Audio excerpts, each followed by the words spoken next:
Sound check. Ayan, purihin ng Panginoon and napakagandang awitin, and hopefully it's also our prayer to know more, not just intellectual knowledge but to really know, kilala.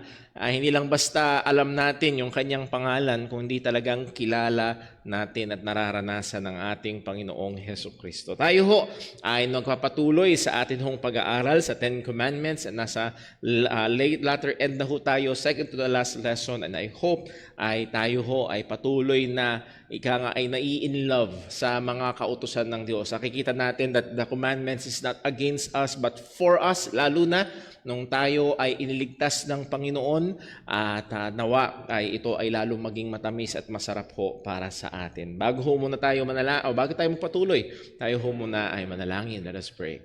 Panginoong Diyos, aming Ama sa langit, Lord, more about Jesus. Kailangan namin, Panginoon, lalo pang makilala, lalo pang maranasan, O Diyos, ang aming Panginoong Jesus sa pang-araw-araw naming mga buhay. Tulungan mo nawa kami, Panginoon, ngayong oras na ito. Tunay, lahat kami ay may iba't ibang mga alalahanin, maaari may iba't ibang kabigatan, problema, pangangailangan, O Diyos.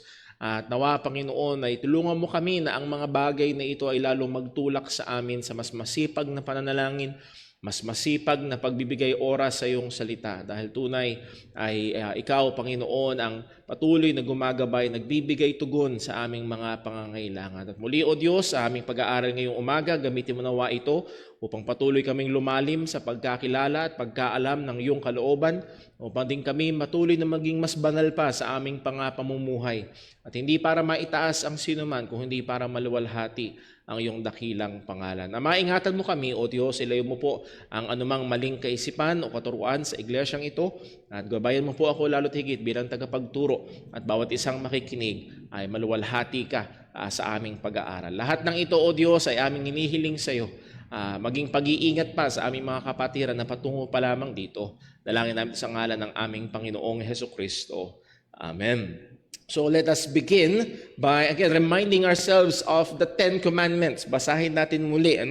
Commandment number 1, thou shalt have no other gods before me. Number 2, thou shalt not make unto thee any graven image. Thou shalt not bow down thyself to them, nor serve them. Commandment number 3, thou shalt not take the name of the Lord thy God in vain. Number 4, remember the Sabbath day to keep it holy. Number 5, honor thy father and thy mother. Number 6, thou shalt not kill. Or ano yung better English word dun sa kill? Murder. Thou shalt not murder. Commandment number 7, thou shalt not commit adultery. Commandment number 8, thou shalt not steal. Huwag kang magnanakaw. Commandment number 9, thou shalt not bear false witness against thy neighbor. And then natapos natin last Sunday, thou shalt not covet. At re-reviewin din ho natin yan ngayong umaga. So thou shalt not covet. At Exodus 20 verse 17, basahin natin ng kabuuan. You shall not covet your neighbor's house. You shall not covet your neighbor's wife, or his male servant, or his female servant, or his ox, or his donkey, or anything that is your neighbor's. At ang binibigyan diin yun, diyan ay hindi yan sa'yo. Huwag mong nasain ang hindi sa'yo. Ayan. So, itong covetousness is that deep desire. Define natin ito. What is covetousness? At hiniram natin yung definition ni Phil Ryken. To covet is to crave. Naranasan nagkikrave kayo? Yung iba, minsan biglang nagkikrave sa burger, hindi matahimik hanggat di nakakakain ng burger. Yung iba nagkikrave sa ice cream, hindi siya matahimik hanggat hindi siya makakain ng ice cream. Nandun yung craving. To yearn for, to hanker after something that belongs to someone else. Ayan. So, yung pagmamay-ari ng iba ay ninanasa mo, kinikrave mo na maging sayo. At napakahirap kapag yung asawa ng iba gusto mong maging sayo. Ayan. At ang punto nito, ang sana makita ho natin dito, it is craving something that is not rightfully yours, and even considering, thinking, or using ang mga unlawful, unjust ways, mga hindi marapat na paraan o tamang kaparaanan para ito ay makuha. Sa Westminster Shorter Catechism, nagkaroon ng tanong sa question number 81, what is forbidden in the 10th commandment? Ano ba yung pinagbabawal sa ika-10 utos? The 10th commandment forbids all discontentment. Doon nagsisimula hindi ka kontento. Kaya ninanasa mo yung nasa kabila, or with your own state, or envy or grieving at the good of your neighbor. Hindi ka lang basta hindi kontento sa kalagayan mo, naiinggit ka sa kalagayan ng iba. Na ito yung madalas na common denominator ng covetousness. Nandun yung discontentment, and then nandun din yung envy. Ano nangyari? And all inordinate motions and affections to anything that is His. Inordinate, hindi tama na motion, hindi tama na affection, damdamin patungkol sa pagmamay-ari ng iba or sa mga bagay na hindi sa'yo or hindi marapat na maging sa'yo. So yun yung covetousness. Warning, beware of the tendency to minimize this sin. May mga nagbi-minimize ng sin of covetousness, pero ito ay talagang nahandoon ng paulit-ulit na babala ng salita ng Diyos. Isang example ay Colossians chapter 3 verse 5, mortify or kill. Kailangang patayin ang mga kasalanan. Therefore your members which are upon the earth, fornication, uncleanness, inordinate affection, evil concupiscence, covetousness, which is idolatry. So kailangang labanan. Madalas ay ang kasalanan ng covetousness na nasa puso ay imbis na labanan ay iniingatan ng iba, binibaby, at kailangan ho nating maging mapagbantay. Nagkaroon tayo, kung naalala nyo, meron tayong 4 na tests para malaman ito ba ay normal, healthy desire, or is it already a covetous desire. At sa pag-aaral natin, nakita natin na napakadaling dumulas. Maaaring isang innocenting pangarap. Makakita ka ng bahay, pambihira, gusto ko rin magkaroon ng bahay. Nothing wrong. Magsisimikap ako para magkaroon ng sariling bahay. Nothing wrong. Pero kung mahuhulog ka na sa discontentment, or mahuhulog ka na sa envy sa kapitbahay mo o sa kamag-anak mo nagkaroon ng sariling bahay, at ito na ay nagdudulot sa iyo ng hindi tamang kaisipan, hindi tamang damdamin, at ikaw ay nilalamon na ng quote-unquote pangarap na ito. Nakuha niyo ho? Ang lumalamon na sa iyo, ang nagpapakilos na sa iyo ay itong supposedly inosente at maayos na pangarap ay pwede at napakadali nitong dumulas sa covetousness. At nakita natin na hindi natin dapat maliitin ito sapagkat ang covetousness ay pwedeng maging ugat ng iba pang mga napakatitinding mga kasalanan. Coveting others' house can lead to lying and murder. Coveting others' spouse can lead to adultery and even murder. Naalala niyo si King David? Nung nakita niya si Bathsheba, pinagtanong niya, sino to? Well, si Bathsheba yan, asawa ni Uriah. Anong ginawa niya? Because he coveted that woman. Alam niya nang may asawa.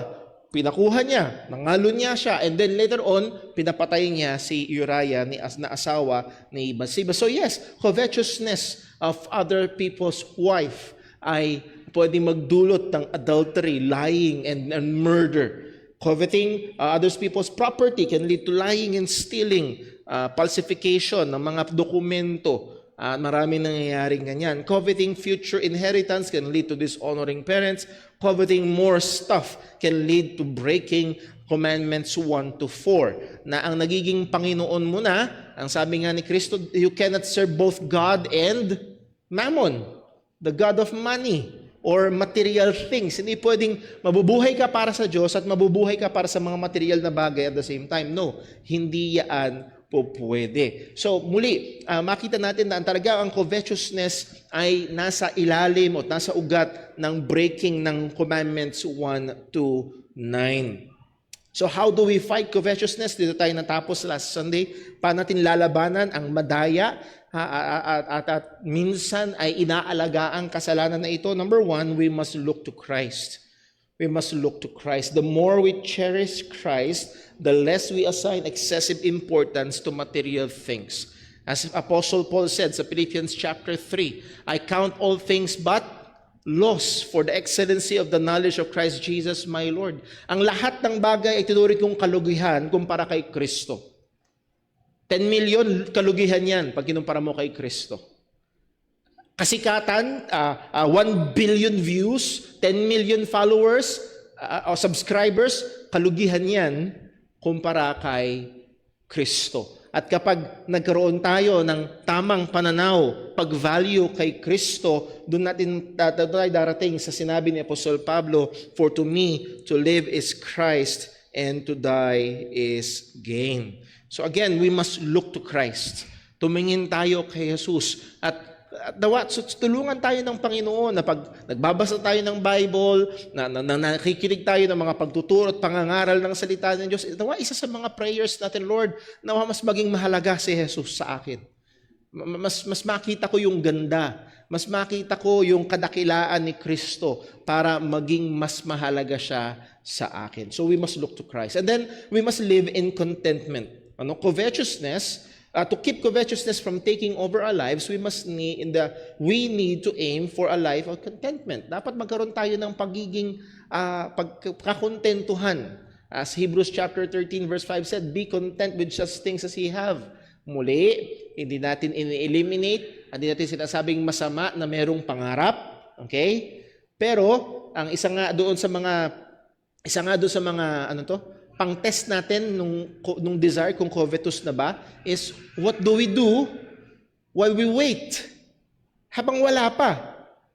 Nabubuwisit ka ba sa buhay na meron ka nabubuwisit ka ba doon sa bahay na inuupahan mo habang wala pa yung sariling bahay? Araw-araw reklamo at walang pasalamat sa Panginoon? So again, contentment. So sana wag niyo pagkamalian na hindi natin sinasabing masamang mangarap. Pero wag tayong lamunin noon at yun na yung magpapakilos at nagiging driving force ng buhay natin. And then nabanggit na rin natin, rejoice in thankfulness. Gratitude keeps the Christian life away from the dangers of discontentment, envy, and covetousness. Yung pagiging mapagpasalamat. Maging mapagpasalamat tayo sa mga bagay na ibinibigay ng Diyos sa atin. As we have been instructed ng salita ng Diyos, in everything, give thanks. For this is the will of God in Christ Jesus concerning you. Hindi pa mataas ang sweldo? Well, give thanks na meron kang trabaho. Okay? Maraming bagay na pwede tayo makapagpasalamat. Wala pang girlfriend o boyfriend, hindi pa dumadating ang knight in shining armor sa buhay mo. Well, give thanks sa pagiging single na magagamit mo ang iyong buhay sa paglilingkod sa Panginoon. Or at least ikaw ay buhay. So muli ay matuto tayong maging mapagpasalamat. So narito ang napakagandang mga katotohanan para panlaban natin sa covetousness. Hebrews 13:5, kinote natin kanina, let your conversation be without covetousness. As in yung lifestyle natin, yung pamumuhay natin ay huwag dapat makarakterize, huwag dapat mapuno at hindi dapat merong covetousness. At ang in opposed to that, be content with just things as ye have. Kung kontento ka sa asawa mo, hindi mo nanasahin ng asawa ng iba. For he had said, again, ano ang rason? Saan manggagaling yung kakontentuhan ultimately ng Kristiyano? Hindi mas marami. Alam nyo, nung si Haring Solomon, meron na siyang 700 plus 300 pa. Hindi pa rin kontento. Tama? Yung may 10 milyon, kulang pa din. Ang hindi kontento ay laging kulang. Kahit bilyonaryo ka pa, kung hindi kontento, kulang pa din. And restless pa rin ang buhay. Saan natin kukunin ang kakontentuhan? Wala pala sa kapunuan ng bank account. Wala pala sa dami ng subscribers. Wala pala sa palakpak ng tao. Saan natin kukunin ang kontentuhan? Ano ang sasapat na magpupuno? Sabi nga ng mga lumang mangangaral, ano yung balon na hindi matutuyo?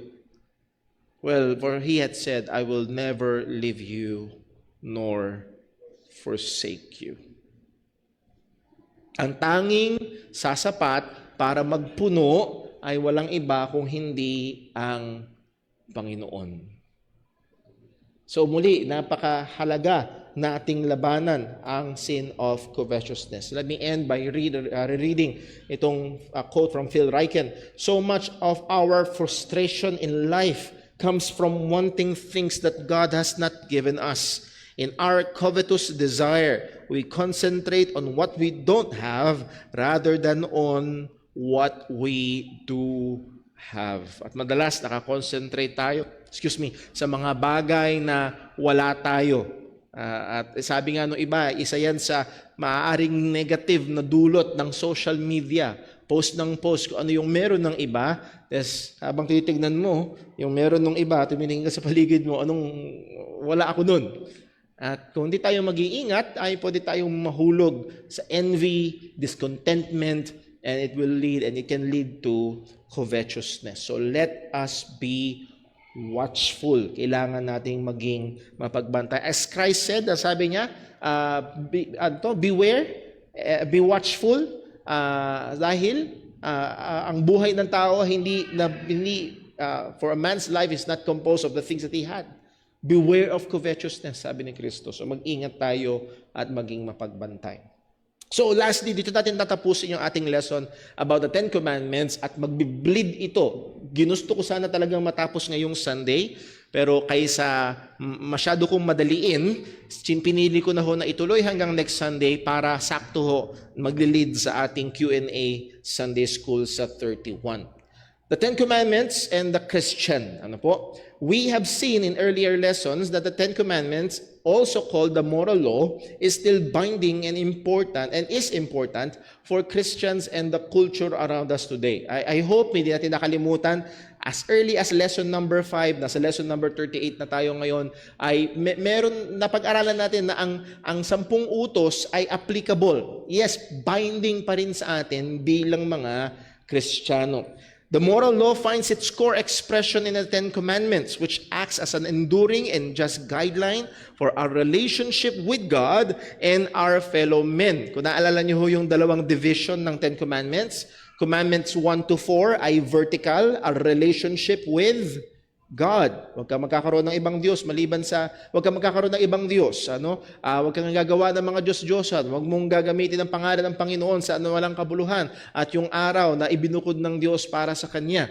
Again, that is our relationship with God. And then Commandments 5 to 10 ay yung relationship natin sa ating kapwa-tao. So ito yung tinatawag na moral commandments na nag-govern, mag-guide sa ating mga relationship. When we read the New Testament, we can observe that the moral law is commanded and even expounded by Jesus and His apostles as the basis of godly living for believers. Pag binasa natin ang bagong tipan, and yes, maaaring walang restatement ng Ten Commandments as it is, na mababasa natin sa lumang tipan, sa bagong tipan, pero pag binasa natin ang bagong tipan, ang sulat o mga salita ni Jesus, ang mga sulat ng mga apostol, makikita natin na ito pa rin yung governing commands, ito pa rin yung governing truths sa pamumuhay ng mga mananampalataya. Example, sa 1 Corinthians chapter 6 verse 9, or do you not know that the unrighteous will not inherit the kingdom of God? Okay? Yung hindi matuwid. Now, anong basihan ng hindi matuwid? Sino ang matuwid? Sino ang hindi matuwid? At nagbigay ng mga example si Apostol Pablo. Do not be deceived, huwag daw tayong madaya. Neither the sexually immoral, ano yan? Thou shalt not commit adultery. Nor idolaters, nor adulterers, nor men who practice homosexuality. Verse 10, nor thieves, thou shalt not steal, nor greedy, thou shalt not covet, nor drunkards, nor revilers, nor swindlers will inherit the kingdom of God. Again, pag titignan nyo, ano yung pinaka-backbone na sinasakyan itong mga pag-enumerate ni Apostol Pablo ng listahan ng maaari nating tawag o tinatawag na kasalanan? Saan ito nakatungtong? Hindi ito nakatungtong sa kultura. Kasi yung kultura ng mga taga-Korinto, yung kultura noong panahon ng mga pagano is very much sexually immoral. Hindi ko maalala kung kanino ko narinig ito, pero, hindi, sa isang kapatid natin dito. Meron daw theologian na nagsabi, obserbahan nyo, sa pagans nung panahon ng mga apostol ay ito. Keep your treasure to yourself, pero yung sexual life mo is public. Napaka-immoral. Sa Christianity, baligtad. Yung treasures, public, itutulong, pero yung sexual life, napaka-private. Sabi ko, oo nga no.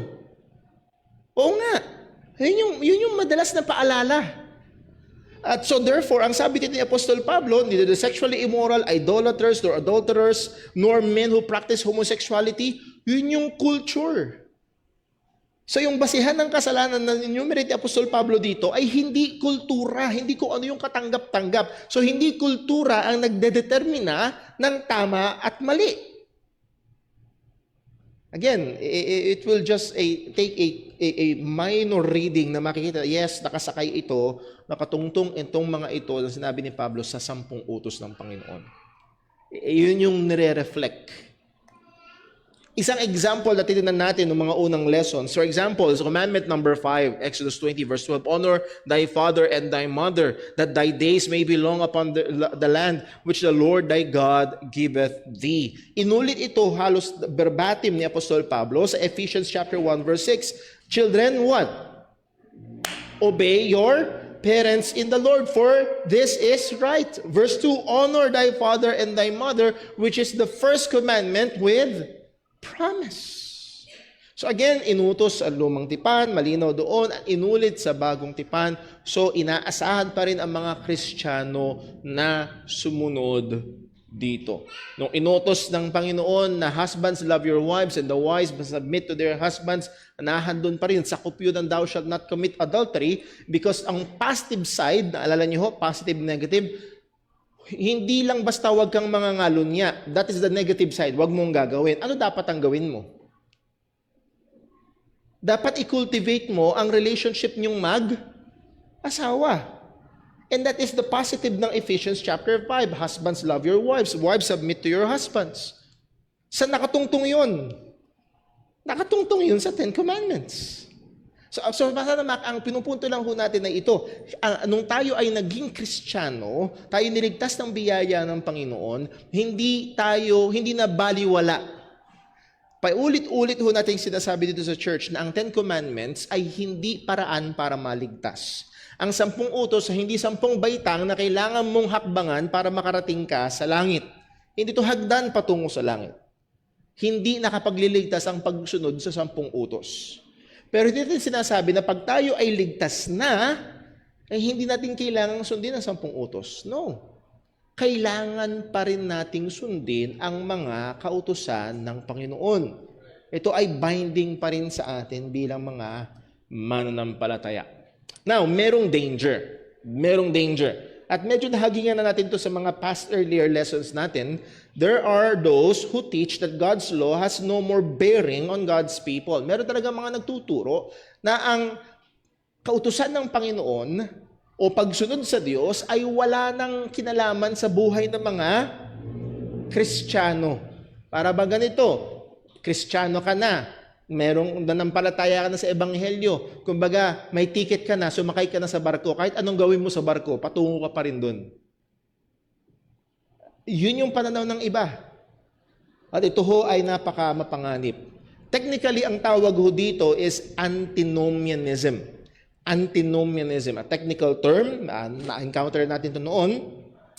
Ang word na antinomianism, the word comes from the Greek anti or anti, meaning against, laban. Parang antibacteria or merong kung ano man, anti-crime, laban sa crime. And nomos, yung pinagsamang salita, which is law. So antinomos, against law. And signifies, opposition to the law. It refers to the doctrine that the moral law is not binding upon Christians as a rule of life. So merong mga nagtuturo na dahil tayo ay Kristiyano na, at meron pa nga sumusobra sa quote-unquote too much dividing of the Word of God. Yun daw 10 Commandments ay Old Testament dispensation. Ayan. Sa New Testament dispensation, wala na, hindi na para sa atin ang 10 utos. Again, napakamapanganib ho ng mga ganyang katuruan. And as we have seen, sa mga utos at sulat ni Apostol Pablo, ay nahandun pa rin ang implementation ng mga kautusan ng Panginoon sa buhay ng Kristiyano. Pwede natin i-classify sa dalawa ang mga antinomians. There are those who are theologically antinomians. Pagdating sa doktrina nila, sila ay antinomian. Sinasabi nila, tinuturo nila na, again, wala na. Ang 10 utos, lumang tipan yan. Pagdating sa bagong tipan, grace. Pag hindi tayo naging maingat, I can still remember, ng mga napapakinggan ko noon, ng mga pastor, Old Testament law, New Testament grace. Na para bang wala nang kinalaman ang law sa mga nasa under grace. So let us be very, very careful sa mga ganong mga katuruan at kaisipan. Now, yes, marami sa mga theological antinomians ay nagtuturo pa rin naman ng kabanalan. Nagsasabi pa rin naman sila na magpakabanal kayo. Unang tanong, anong basihan ng kabanalan? Sinasabi pa rin naman matumuhay kayo ng may katwiran. Ano ang basihan ng matuwid na buhay? Again, pagtitidan natin sa bagong tipan, ang basihan pa rin ito ay ang mga kautusan ng Panginoon. Pero merong mga theological antinomians, merong mas nakakatakot doon. There are practical antinomians. They use God's saving grace in Christ as an excuse to avoid obedience to God. Well, ligtas na ako. Sabi ng Bible, sino mang tumanggap kay Kristo at isang araw, pinatanggap ako ng pastor, sabi, manalangin daw ako, sumunod ako sa panalangin, tinanggap ko si Jesus sa puso ko, sabi niya, pupunta na ako ng langit, and then mamumuhay na ako ng gusto ko. Parang nakasakay na ako sa barko kahit nang anong gawin ko sa loob ng barko, basta patungo dun. Mamumuhay ako sa paraan ng gusto ko, magliliwaliw ako sa barko, gagawin kong lahat ng gusto ko doon, basta papunta doon. Ang what matters most ay nakasakay na ako sa barkong patungo sa langit. Ayan. So, meron mga practical antinomians. Now, gusto ko magbigay ng warning. There is an abuse of the doctrine of eternal security that leads to a practical antinomian lifestyle. Pwedeng dahil lang ho, naayos ko lang. Ayun pala ang problema. Merong katotohanan sa salita ng Diyos na pwedeng abusuhin. Na pwedeng mag-lead sa isang theological and even practical antinomian lifestyle. Ano ito? Yung doktrina ng eternal security. Naniniwala tayo na pag ang isang tao ay naligtas, sabi nga OSAS, alam niyo OSAS? Once saved, always saved. Malinaw ang salita ng Diyos, sabi ni Jesus, walang makakaagaw sa akin, walang makakaagaw sa aking mga tupa, sa aking kamay. May makakaagaw daw ba? Wala. Malinaw ang Romans chapter 8, walang makakapaghiwalay sa atin sa pag-ibig ng Diyos kay Kristo Jesus. May makakaagaw daw ba? May makakapaghiwalay daw ba? Wala. Okay? Yung niligtas ng Panginoon, yung pinili ng Panginoon bago pa itatagan sa libutan, yung iniligtas ng Diyos, sabi ng Romans chapter 8 verse number 29, for whom He did predestined, from whom He did foreknow them, He also did predestine to be conformed in the image of His Son, and whom He did predestine them, He also called, and whom He also called them, He also justified, and whom He justified them, He also glorified. So from election unto glorification, tuloy-tuloy. Walang mawawala. Hindi nababawasan. Hindi pwedeng na-justify dahil nanampalataya and then later on, mawawala. Hindi, yung mga na-justify, them, sabi ni Pablo, them will He also glorify. So tatawid hanggang resurrection, tatawid hanggang glorification ang mga iniligtas ng Panginoon. Ang ating salvation ay eternally secured sapagkat nakabase ito hindi sa ating performance, kung hindi nakabase ito, as Paul said sa Romans chapter 8, sa banal na Espiritu na nakatahan sa atin, kay Kristo na namatay at muling nabuhay at namamagitan para sa atin, at sa Ama na nagdeklara sa ating matuwid. Again, I hope na naalala niyo pag-aaral natin sa Romans chapter 8. So again, we have that very secured salvation. Pero muli ito ay nagdudulot sa iba o mayroong danger na abusuhin. Na ang kaisipan ng iba, you can do whatever you want and still be saved and go to heaven because you accepted Jesus as your Savior. Dahil minsan mong tinanggap si Jesus. Merong mga theologians, as patay na siya noong 2008, si Zane Hodges. Sabi pa ni Zane Hodges, ay kahit ikaila mo si Kristo, kahit mag-convert ka sa Islam o mag-convert ka sa religion na dinideny si Kristo, dahil minsan mong tinanggap si Jesus, ligtas ka pa rin. Ayan. So, again, yun ay napakalaking panganib na dumulas sa lifestyle or practical antinomianism. At madalas, hindi lagi, pero madalas, ang key text nila ay ang Romans chapter 6, verse 14. Anong sabi sa Romans 6, verse 14? For sin shall not have dominion over you, for ye are what? Ye are what? Not under the law, but under grace. O, tingnan mo na, Brother Paul, linaw eh. Under the law pa daw ba tayo? Ano sabi? Under the law? Hindi. No more under the law. Kaya wag mo na akong subukang, Brother Paul, wag mo na akong, at yung iba pag sinabi mo sa akin, thou shalt not lie, ginagawa mo kung under the law. No longer under the law ang mga Kristiyano. So, hindi na obligadong sumunod, wala na sa atin yan, hindi yan para sa atin. Well, ito nga ba ang sinasabi ng salita ng Diyos? There are people who will take this verse and out of context and wave the flag of antinomianism with it. Again, an honest reading of the context of this verse will quickly destroy any antinomian thinking. So ngayong umaga, ang isang susubukan natin, susubukan ko kayong dalihin sa journey. Ito'y sinadya ko ho para masubukan nyo rin na paano i-phrase, paano unawain. Dahil kung kagaya ko kayo noon, ang tingin ko sa Bible ay mga hiwa-hiwalay na verses, parang Lego. Parang Lego. Sino nakakalam ng Lego? Lego? Yung laruan ng bata. Hiwa-hiwalay yun.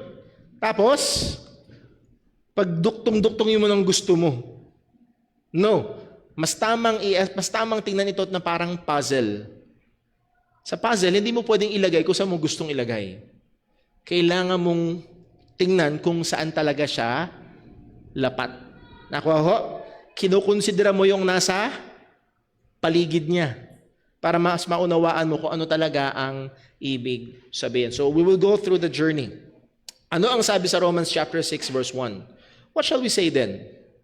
Shall we continue in sin that grace may abound? Again, we can go back Romans chapter 4, Romans chapter 5, pero mauubos ang oras natin. Babalik lang tayo sa Romans chapter 6 verse 1. What shall we say then? Anong sasabihin natin yan? Shall we continue in sin that grace may abound?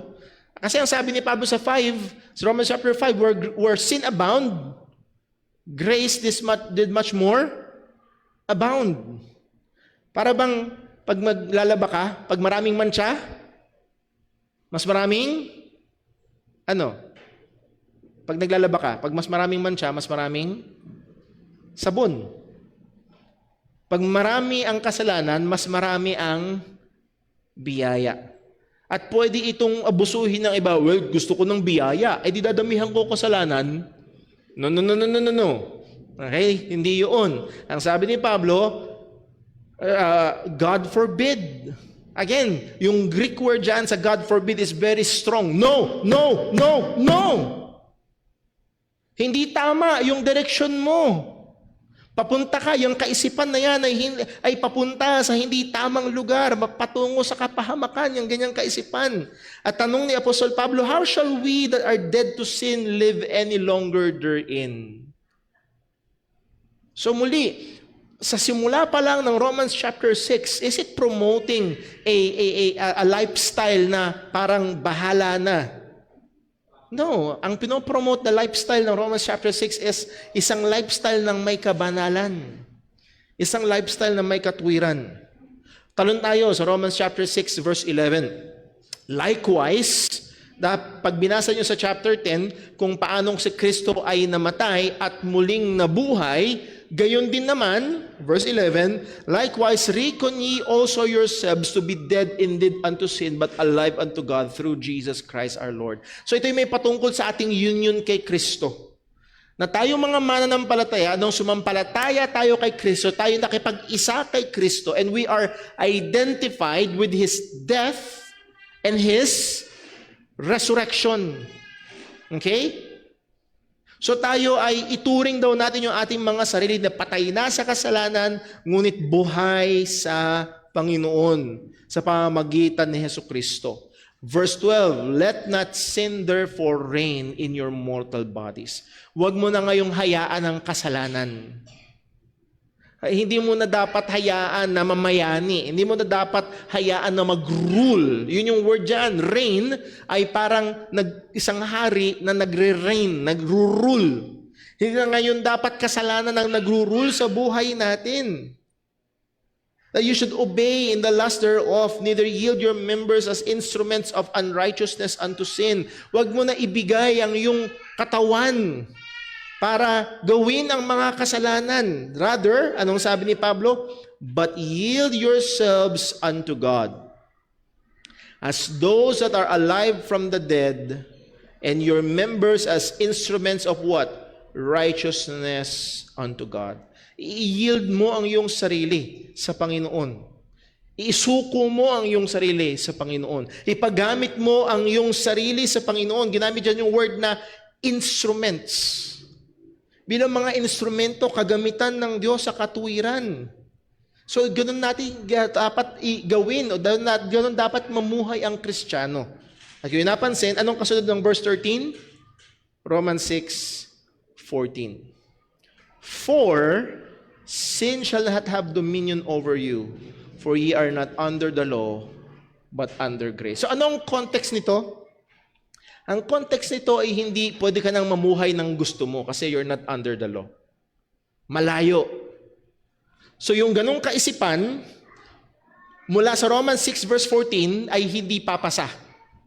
Hindi pa pwede. Dahil ang Romans 6:13 ay nagsasabi na, ibigay mo yung sarili mo sa Diyos. So hindi ito para mamuhay tayo sa ating paraan na gusto. Now, tingnan natin, himayin natin. Sa nagsimula ang Romans 6:14, for. Dahil. It gives the reason of the previous statement. Bakit? Ito sabi sa Romans 6:13, yield yourselves unto God. Bakit? Paano? Paano ko gagawin ito? Bakit ko gagawin ito, Brother Paul? Paano mangyayari na hindi na ako maglilingkod sa kasalanan at ako ngayon ay maglilingkod na sa Diyos sa pamamagitan ng kabanalan? For sin shall not have dominion over you. Ito'y posible na, ito'y pwede na mangyari. Sabi ni Pablo, nagbigay siya ng dahilan sapagkat giba na ang paghahari ng kasalanan. Kumbaga, parang anong tamang salita? Na-impeach na. Na-impeach na yung kasalanan sa pagiging presidente ng buhay. Na-overthrow na yung paghahari ng kasalanan. So, pwede mo nang gawin yung Romans 6 verse 13. Pwede mo nang ipagamit ang mga miyembro ng iyong katawan, ang buong buhay mo bilang instrumento ng Diyos. Why? For sin shall not have dominion over you. Hindi na maghahari ang kasalanan sa buhay mo. Well, bakit? Again, Verse 11, reckon yourselves also to be dead indeed unto sin, but alive unto God through Jesus Christ our Lord. Ano ang dahilan ulit yan? Nung namatay at muling nabuhay si Kristo. At nung sumampalataya tayo kay Kristo, tayo ay magkaroon ng union sa pagkamatay at muling pagkabuhay ni Kristo. So, bakit? That gives the reason. Verse 13, but yield yourselves unto God as those that are alive from the dead, and your members as instruments of righteousness unto God. Bakit mo gagawin yun? For sin shall not have dominion over you. Well, salita, translation, ang maghahari na ngayon sa iyo ay ang Diyos. Bakit? Kasi hindi na maghahari ang kasalanan sa iyo. Objective ito. Ito ay totoo. Whether you feel it or not, sin has no more dominion over the Christian. Kaya hindi pwedeng sabihin na, ganito na kasi kung lumaki. No. Kung ikaw ay totoong Kristiyano, ang paghahari ng kasalanan ay tapos na. May nakatahan pa ba? Yes. May labanan pa rin ba? May presensya pa rin ba ng kasalanan? Oo. Pero hindi na ito ang hari. Tuloy natin. Well, bakit? Bakit hindi na nagro-rule ang kasalanan? Bakit wala ng dominion ang kasalanan? For sin shall not have dominion over you. At binigay ni Apostol Pablo yung rason, for ye are not under the law, but under grace. Sana nakita niyo, nasundan niyo ba? So itong statement na you are not under the law, but under grace, actually, ay pagbibigay dahilan ni Apostol Pablo para ang Kristiyano ay mamuhay ng may kabanalan. So therefore, to use Romans chapter 6 verse 14 para lisensya at mamuhay sa kasalanan is totally contrary sa puntirya ni Apostol Pablo sa sulat niya. Nakuha ho ba? At madalas mangyayari lang yon kapag kinuha ulit yung Lego blocks ng Romans 6 verse 14 at inilagay mo kung saan mo gusto, without considering yung context. So, ang paggamit sa Romans chapter 6 verse 14 to promote a licentious way of living, to promote antinomianism na wala nang power at hindi na binding ang kautusan ng Panginoon sa buhay ng mga mananampalataya, therefore pwede nang mamuhay sa paraan na gusto, is totally contrary sa ibig sabihin ni Apostol Pablo. Point, a true believer can and must pursue a life of righteousness. Why? Because sin has no more rule over them. Wala nang paghahari ang kasalanan sa buhay ng Kristiyano. Bakit wala nang paghahari? For ye are not under the law. At question pa rin, anong ibig sabihin nun, Brother Paul? Anong ibig sabihin ni Apostol Pablo? Bakit hindi naghahari ang kasalanan sa buhay ng Kristiyano? Hindi naghahari ang, so yun yung objective truth. Hindi naghahari ang kasalanan. At anong dahilan nun? Kasi hindi na tayo nasa ilalim ng kautusan. So, kailangan nating unawain. How can Paul say this? Balikan natin sa Romans chapter 6 verse 9. Knowing that Christ, again, nakabase ito, hindi sa nararamdaman natin. Okay? Nakabase ito sa nalalaman natin. Christianity is based on what we know that is true, hindi what we feel. Knowing that Christ being raised from the dead, dieth no more, death hath no more dominion over him. So wala nang paghahari ang kamatayan kay Kristo. For in that he died unto sin once, and that he liveth unto God. Likewise, ganun din naman, reckon yourselves to be dead indeed unto sin, but alive unto God through Jesus Christ our Lord. So paano nasabi ni Apostol Pablo na wala nang paghahari ang kasalanan sa atin dahil tayo wala na sa ilalim ng kautusan kundi nasa biyaya? Dahil kay Kristo. Dahil kay Kristo. Because a true believer is united in Christ's death and resurrection, sin's rule has been broken. Iyon ang binibigyan diin ni Pablo. So hindi mo pwedeng sabihin, hindi dapat at hindi pwedeng gamitin ang biyaya ng Diyos. What shall we say then? Shall we live in sin that grace may abound? Hindi yun pwede. Kasi yun ay magiging kontra sa katotohanan ng Kristyanismo. Magiging kontra yun sa katotohanan ng Ebanghelyo.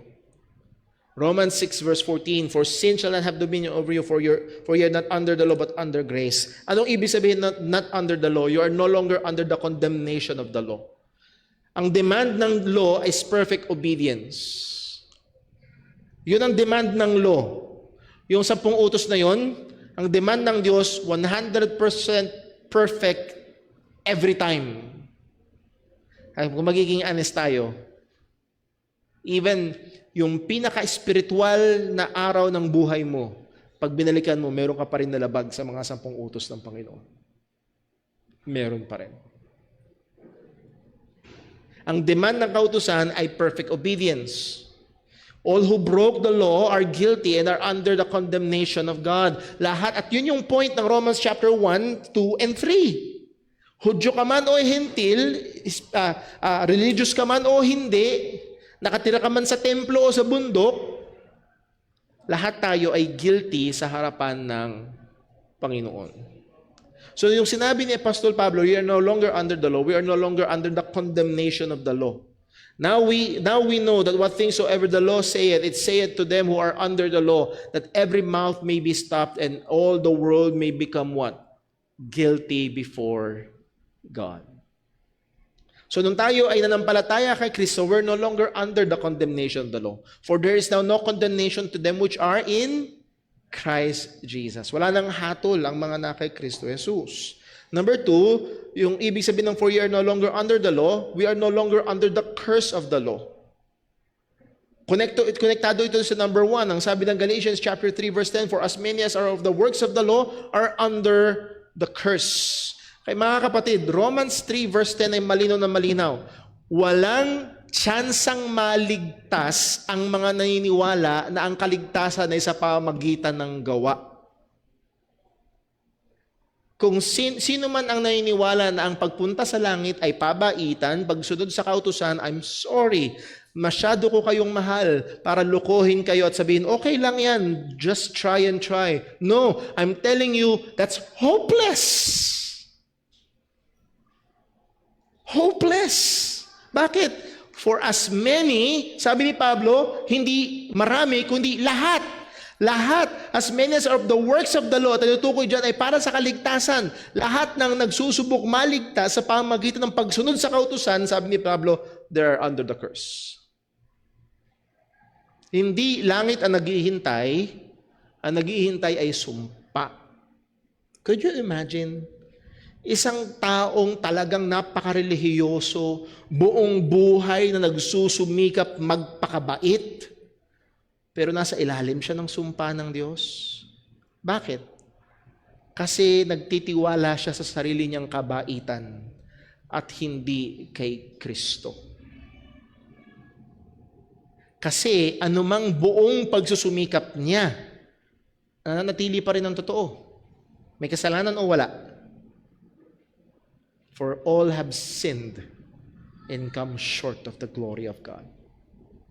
Kaya 100% ng ang paniniwala ay ang kaligtasan ay sa pamamagitan ng kabutihan, pagsunod sa kautusan, o anumang gawa, nakadepende sa gawa ng tao.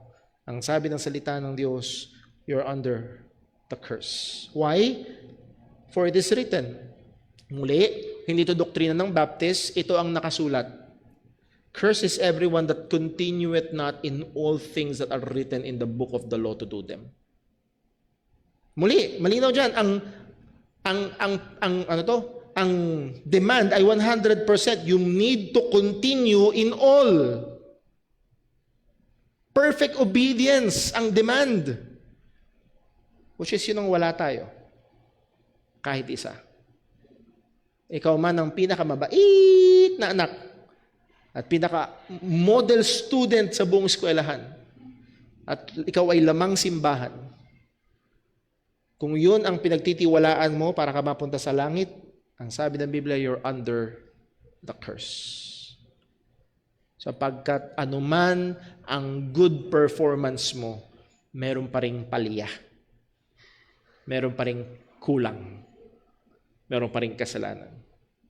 Pero salamat sa Diyos, nung tayo ay na kay Kristo, nung tayo sumampalataya, tayo ay binihisan ng perpektong katuwiran ni Jesus.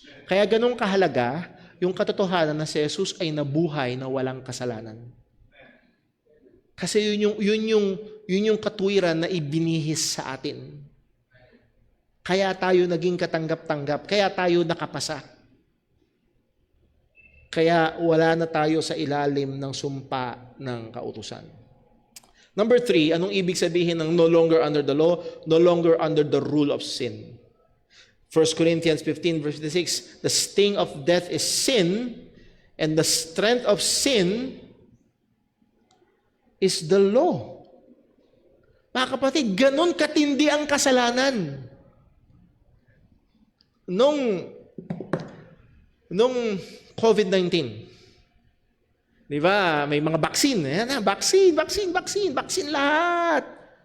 Tapos nagkaroon ng ibang variant. Yes?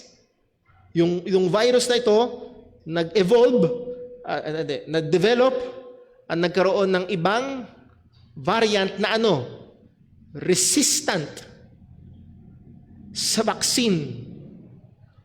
Tindi namang virus niyan. Ang bira, may may gamot na nga, tapos biruin mo, nag-develop. Again, kapos na halimbawa yun. Tindi namang kasalanan yan. Na kahit yung kautusan ng Diyos sa napakabanal, napakalinis at napakaganda, ay nagiging instrumento at ginagamit na instrumento ng kasalanan. For the strength of sin is the law. Romans 5:20, moreover, the law entered that the offense might abound. Nakikita, na-obvious at lalong tumitindi ang kasalanan dahil sa kautusan. Romans 7 verse 11, sabi ni Pablo, for sin taking occasion by the commandment deceived me, and by it slew me. Wherefore the law is holy. Please take note, the law is holy, and the commandment holy, just, and good. Okay? Ang kautusan ba ay holy, just, and good? Yes. Verse 13, sabi nga ni Pablo, was then that which is good made death unto me? Ito bang good na kautusan ng Diyos ay naging sanhi para maging kamatayan o God forbid? Hindi yung kautusan ng masama. But sin that it might appear sin, working death in me by that which is good.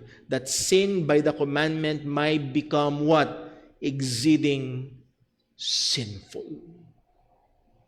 Ang 10 utos ay hindi gamot sa kasalanan. Ganun katindi ang kasalanan. Ganun kagrabe.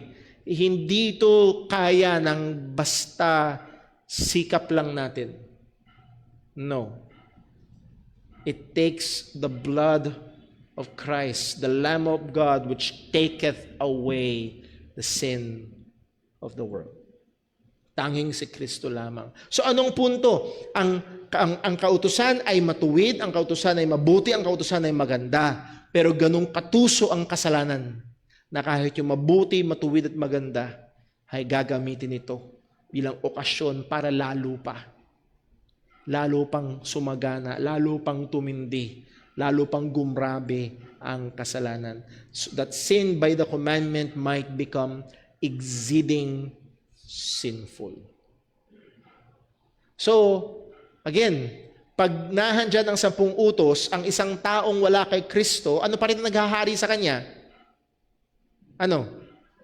Kasalanan. Anong gagawin niya sa 10 utos? Susunod siya? Lalo siyang magre-rebelde. Lalo siyang aayaw. Lalo siyang lalaban. Ngayon, ito yung ganda nung sinabi ni Apostol Pablo, ye are no longer under the law. Itong kautusan na ito na merong condemnation, itong kautusan na ito na nahandoon ang curse, at itong kautusan na ito na lalong nagpapatindi ng kasalanan, you are no longer under that. Bakit? Dahil kay Jesus. You are under grace. And because you are under grace, yield your members as instruments of righteousness. Mamumuhay. Pwede ka nang mamuhay ngayon. Pwede nang mamuhay ngayon ng pagsunod sa Panginoon. So sana nakuha niyo ho na kung saan itong Romans 6 verse 14 na ginagamit para di umano ay wasakin ang importansya at gawa or tamang salita, ang lugar ng 10 utos o ng moral commands ng Diyos sa buhay ng Kristiyano ay napakamaling gamit ng Romans 6 verse 14. It really kontra yung ganung kaisipan. Kundi ang Romans 6:14 ay nagpo-promote ng lalong kabanalan, lalong buhay ng pagsunod sa mga kautusan ng Panginoon. Pwede ka nang sumunod. Why? Because you're no longer under the law, but under grace. Yun ang pinupunto ni Apostol Pablo. Sabi ni Albert Barnes sa kanyang commentary sa verse na ito, we who are Christians are not subject to the law wherein sin is excited or energized, and where it rages unsubdued. So tayo mga Kristiyano, hindi na ngayon nasa ilalim noon, kundi nasa ilalim na ng biyaya ng Diyos na pwede na tayong sumunod sa Panginoon. Pag tinuloy mo nyo lang yung basa, Romans 6:14, Romans 6:15, what then? Shall we sin because we are not under the law? Yun ba yun? Yun ba yung tamang conclusion? We're not under the law? Shall we sin? But under grace? Anong sagot? God forbid. Hindi yun ang tamang conclusion. Hindi pwedeng doon ka pupunta. Because we are under grace. Actually, kabaligtaran. Because we are under grace, we should live holy sa biyaya ng Diyos. Point, God's saving grace in Christ is not a license to break the law or to live a life free from the law, but rather it is grace to live a life in obedience to the law. Ito yung biyaya. Ang biyaya ng Diyos kay Kristo Jesus na nagligtas sa atin ay hindi nagbibigay sa atin ng lisensya para hindi na sumunod sa kautusan. Actually, hindi nagbibigay sa atin ng lakas para tayo ay sumunod sa mga kautusan ng Panginoon. Apostle Paul in his letter sa mga believers sa Rome, and part of the practical application ng God's ng nagliligtas na biyaya ng Diyos at ng kanyang naraming kahabagan sa mga mananampalataya, ito ang sabi niya sa mga Kristiyano sa Roma. Romans 13:8, napag-aralan natin to. Owe no man anything but to love one another. Again, may obligasyon tayo sa mga tao. Huwag natin pabayaan yung ating mga obligasyon. Well, paano natin gagalawin yun? Love one another. Now, ano ibig sabihin ng love one another? For he that loveth another, what? Hath fulfilled the law. Romans 13 verse 9, for this thou shalt not commit adultery, thou shalt not kill, thou shalt not steal, thou shalt not bear false witness, thou shalt not covet. Ano yan? Law. Yes? Law. And if there be any other commandment, it is briefly comprehended in this saying, namely, thou shalt love thy neighbor as thyself. So tayo ay love worketh no ill to his neighbor, therefore love is the fulfilling of the law. At anong sabi niya sa verse 8, kung babalik tayo, owe no man anything but to love one another. Are we commanded to love one another? Inuutosan ba tayo to love one another? Yes. Inuutosan ba tayo to love our neighbor as we love ourselves? Yes. Inuutosan ba tayo na i-fulfill ang law bilang mga Kristiyano? Yes. So muli, hindi pwede ang isang antinomian theology at lalo't higit lifestyle sa isang tunay na mananampalataya ni Kristo. So isa ito sa mga the Ten Commandments and the Christian. So the Christian is still obligated, not for salvation, hindi para maligtas, kundi dahil tayo ay iniligtas. With that, meron po ba may tanong? Question?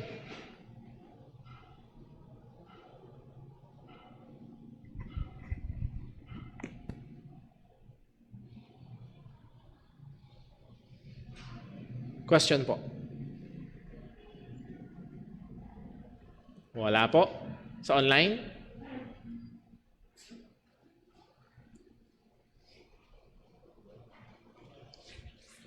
Wala po.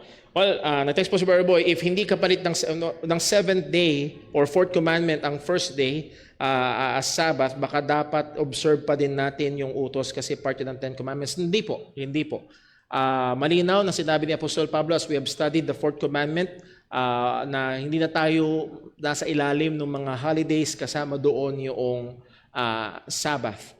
And as we have studied, I am convinced na ang fourth commandment ay hindi moral, rather it is stipulation or marka ng Mosaic covenant. Okay? Kung paanong ang seal ng Abrahamic covenant ay merong circumcision, ang seal ng Mosaic covenant ay yung fourth commandment. So yes, pero pwede nating makita, I can understand na merong moral implications yun na pagsiset ng isang araw para sa Panginoon. Pero hindi yun commanded sa mga Kristiyano, hindi yun pinractice ng mga mananampalataya. At ang malinaw na sinabi ni Apostol Pablo ay hindi na tayo under ng mga holidays na yun kasama ang mga Sabbaths. Next, nagpapatuloy sa maling doktrina for the purpose na kumita ng pera, hindi kaya walang Holy Spirit ang ganong pastor. We have answered that multiple of times. Maaari. Paano natin malalaman? Well, magandang makausap. At ganoon nga, napakaganda kung gumagana ang disiplina sa loob ng church kapag ang pastor ang nagkakamali. Kasi ano ang malinaw? For example, ano ang malinaw? Lalo na sa loob ng church, sa context ng church, kailan natin ituturing ng isang kapatid sa church na hindi na Kristiyano? Matthew chapter 18, kapag ayaw niyang magsisi sa kasalanan. Well, again, lalo na kung natuturo ng maling ebanghelyo o ng ibang ebanghelyo, malinaw agad sa salita ng Diyos na hindi yon mananampalataya. Now, pwede bang mahulog ang isang totoong Kristiyano sa kasalanan? Yes. Pwede bang mahulog ang isang pastor sa kasalanan? Yes. Hindi matalinong magbigay ng oversweeping generalization. Ang nagpapatuloy sa kasalanan ng maling doctrina, beliefs and practices dahil sila daw ay eternally secured ang salvation. No, hindi. As we have studied, hindi tama na magpatuloy sa maling aral o practices dahil secured naman ang kaligtasan. Now, yung kasalanan or maaaring pansamantala na nagpapatuloy sa maling doktrina ay hindi nag-i-invalidate ng security ng kaligtasan. Pero baka mamaya ito ebidensya ng wala talagang kaligtasan. So kailangan talagang siyasatin. Ang isang Kristiyano daw na bakla o tomboy pero nagnanasa pa rin sa same sex. Possible kaya na tunay na Kristiyano iyon. Muli, kung naalala niyo yung pag-aaral natin about homosexuality, LGBT, with Brother Daryl, dinefine ang homosexuality. Kung paanong, for example, nakakita ka ng perang hindi sa'yo. Nagkaroon ka ng desire, pansamantalang desire na kunin. Naisip mo, kunin ko kaya. Pero nilabanan mo. Nakuha niyo? Sa isang lalaki, for example, isang lalaki na merong homosexual tendency, tumingin siya sa isang lalaki, pero nilabanan niya. So yung desire in itself, yes, it is a wrong desire. Pero kung ito'y may identify niya at ito'y pinaglalabanan niya at pinagsisisihan niya, so, paano bang tamang salita dito? Ang isang Kristiyano daw na bakla o tomboy pero nagnanasa pa rin. Pwede bang may struggle pa rin? For example, isang talagang tomboy o isang talagang bakla, naligtas ng Panginoon. Hindi yun matik na wala na. Maaaring may struggle pa rin. Pero yun yung mahalaga dun. May struggle. Hindi na siya alipin nung lifestyle na yun. So, at nawa tayo bilang isang church, kung sakali man magdako ang Panginoon dito ng ganun, ay mahalin natin ang kapatid sa Panginoon at tutulungan natin siya dun sa struggle na kanyang pinagdadaanan. Okay? Ayan. Meron ho ba? Baka sakali? Tanong? Wala na? So I hope walang antinomian dito. So tayo ho ay niligtas ng Panginoon hindi para mamuhay sa paraang gusto natin. Dahil niligtas ng Diyos, binigyan niya ngayon tayo ng kakayahan na sumunod sa kanyang mga kautusan. Let's pray. Panginoon naming Diyos, aming Ama sa langit, salamat po sa mga katotohanan ito. Salamat sa iyong mga salita na basihan ng aming kaalaman at ang kaalaman nito ang basihan ng aming pamumuhay. Tulungan mo nawa kami, O Diyos, na mamuhay sang-ayon sa iyong kalooban. Tulungan mo nawa kami na mahalin ang iyong mga kautusan, lalo na kami bilang mga mananampalataya na wala na sa ilalim ng sumpa, wala na sa ilalim ng hatol, at wala na sa ilalim ng paghahari ng kasalanan. Tulungan mo kami na mahalin, sundin, Panginoon, pahalagahan ang iyong mga kautusan sa aming mga buhay. And Lord, as we engage in fellowship sa isa't isa, as we enjoy also your blessings, pagpalain mo, Panginoon, ang mga time na ito na makaluwalhati sa iyong pangalan na makapagpalakas sa bawat mananampalataya. Ingatan mo kami at ihanda mo kami sa pagsamba namin maya-maya. Dalangin natin sa pangalan ng aming Panginoong Hesukristo. Amen. God bless po. Magkaroon tayo ng 15-minute break. 10:05 ay balik ho tayo dito sa ating bahay. Dito ho sa ating pagsamba. God bless po.